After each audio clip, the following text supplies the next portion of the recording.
BRS working president KTR మాట్లాడుతున్నారు. Live లో చూద్దాం. మీకు ఆ సోయి ఉన్నదా లేదా మే 13 నాడు తెలిసిపోతుంది. మరి ఇబ్రహీంపట్నం వాళ్ళు అవకాశం ఇస్తే అద్దరగొట్టినరో 50,000 మెజారిటీ ఇచ్చిర్రు అంటే బ్రహ్మాండంగా ఉంటుంది. ఇక లేదు అంటే నెక్స్ట్ టైం కూడా ఏమనిపిస్తుంది, వీళ్ళకి ఇచ్చి కూడా లాభం లేదు, ఇస్తే కూడా వీళ్ళేం పట్టించుకోరు, ఇస్తే కూడా ఏం లాభం లేదు, మళ్ళీ గట్టుమోకాన నల్లగొండకి ఇస్తేనే మంచిదని చెప్పి మళ్ళీ అటే పోతుంది. కాబట్టి మీరు చేయవలసిందల్లా ఒక్కటే, మే 13 తారీఖు నాడు మీరే క్యామ మల్లేష్ అనుకోండి, మీరే కేసీఆర్ అనుకోండి, 50,000 మెజారిటీ ఒక్క ఇబ్రహీంపట్నం నియోజకవర్గంకి వెళ్ళే ఇయ్యాలని చెప్పి నేను మనస్ఫూర్తిగా కోరుతా ఉన్నాను. నిన్ననే పూలే గారి జయంతి నిన్న జరిగింది. పూలే గారి జయంతి సందర్భంగా నేను మన ఆడ ప్రోగ్రాంకి పోయింది. పూలే గారు ఏం చెప్పిందంటే, మహాత్మా జ్యోతిబా పూలే, విద్యతోనే వికాసం వస్తుంది, వికాసం వస్తేనే ప్రగతి వస్తుంది, ప్రగతితోనే ఆర్థిక ప్రగతితోనే సమాజంలో సమానత్వం వస్తుంది అని చెప్పిండు. పూలే గారి గురించి ఎవరెవరో ఏమేమో చెప్తుంటారు, కానీ ఆచరణలో మహాత్మా జ్యోతిబా పూలే చెప్పిన మాటలను, అదేవిధంగా భారతరత్న డాక్టర్ బిఆర్ అంబేద్కర్ చెప్పిన మాటలను ఆచరణలో చేసి చూపెట్టిన నాయకుడి భారతదేశంలో గర్వంగా చెప్పుకోవచ్చు మన నాయకుడు కేసీఆర్ మాత్రమే అని ఘంటాపదంగా చెప్పవచ్చు.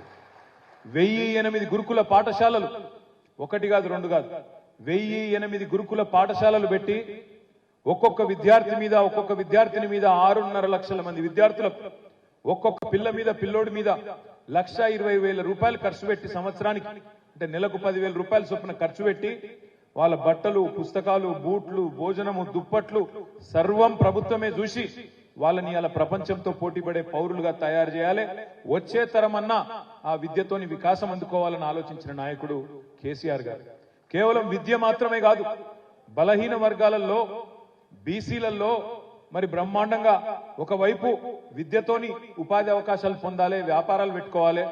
దాంతో పాటు టాటాలు ఎంత ముఖ్యమో తాతల నాటి కుల వృత్తులు కూడా అంతే ముఖ్యమని చెప్పి ఆలోచన చేసి చెట్ల పన్ను మాఫీ చేసినా, నీరా పాలసీ తెచ్చినా, వైన్ షాపుల్లో మా గౌడ సోదరుల కోసం 15% రిజర్వేషన్లు తెచ్చినా అది చేసింది కేసీఆర్ అనే మాట నేను మీకు యాద్ చేస్తా ఉన్నా.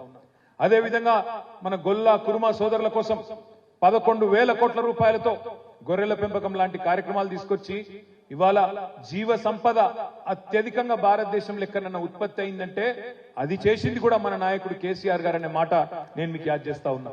అదే మాదిరిగా ఇవాళ మత్స్యకారులైన గంగపుత్రులు, ముదిరాజ్ సోదరులు, వాళ్ళ కోసం కూడా 30,000 కోట్ల రూపాయల మత్స్య సంపద సృష్టించినా అది చేసింది కేసీఆర్.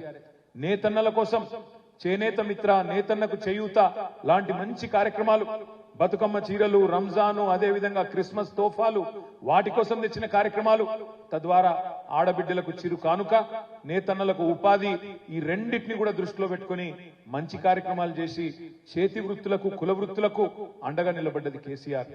అది మాత్రమే కాదు, మొన్న జరిగిన శాసనసభ ఎన్నికల్లో డిసెంబర్లో 2023 ఎలక్షన్లు జరిగితే కాంగ్రెస్ కంటే, బీజేపీ కంటే ఎక్కువ సీట్లు బీసీలకు ఇచ్చిన ఒకే ఒక్క పార్టీ బీఆర్ఎస్ పార్టీ అనే మాట నేను మీకు యాద్ చేస్తా ఉన్నా. ఈ రోజు మళ్ళీ పార్లమెంట్ ఎన్నికల్లో మన చిత్తశుద్ధి చూడండి. పార్లమెంట్ ఎన్నికల్లో కూడా మొత్తం 17 సీట్లు తెలంగాణలో, 17 సీట్లుంటే 5 సీట్లు ఎస్సీ ఎస్టీ రిజర్వ్డ్ సీట్లు, మిగిలినవి 12 జనరల్ సీట్లు 12. ఆ 12 సీట్లలో 6 సీట్లు బీసీలకు ఇచ్చిన ఒకే ఒక్క పార్టీ 50% ఇలా బలహీన వర్గాలకు అవకాశం ఇచ్చిన ఒకే ఒక్క నాయకుడు కేసీఆర్ గారు అనే మాట నేను మీకు యాద్ చేస్తా ఉన్నా. అంటే ఫూలే గారి జయంతి రాగానే దండేసి దండం పెట్టుడు వేరు, కానీ ఆయన ఆశయాలను కొనసాగించే విధంగా ఆచరణలో, మాటల్లో కాకుండా చేతల్లో చూపిన ఒకే ఒక్క నాయకుడు ఈరోజు తెలంగాణ రాజకీయంలో కేసీఆర్ గారు అనే మాట నేను మీకు గుర్తు చేస్తా ఉన్నా. ఎల్లుండి అంబేద్కర్ జయంతి. మరి అంబేద్కర్ జయంతికి కూడా బహుశా కేసీఆర్ గారు అర్పించినట్టుగా ఇంత గొప్ప నివాళి, ఇన్ని కార్యక్రమాలు దళితుల కోసం తీసుకున్న ప్రభుత్వం భారతదేశంలో ఎక్కడ లేదు. ఒక 125 ఫీట్ల అంబేద్కర్ విగ్రహం పెట్టినా, రాష్ట్రంలో కొత్తగా కట్టుకున్న సచివాలయానికి డాక్టర్ బిఆర్ అంబేద్కర్ సచివాలయం అని పేరు పెట్టినా, దళిత బంధు లాంటి కార్యక్రమం పెట్టినా, లేదా అంబేద్కర్ ఓవర్సీస్ స్కాలర్షిప్ అని పెట్టి ఒక్కొక్క దళిత విద్యార్థికి 20 లక్షల రూపాయలు ఇచ్చి నువ్వు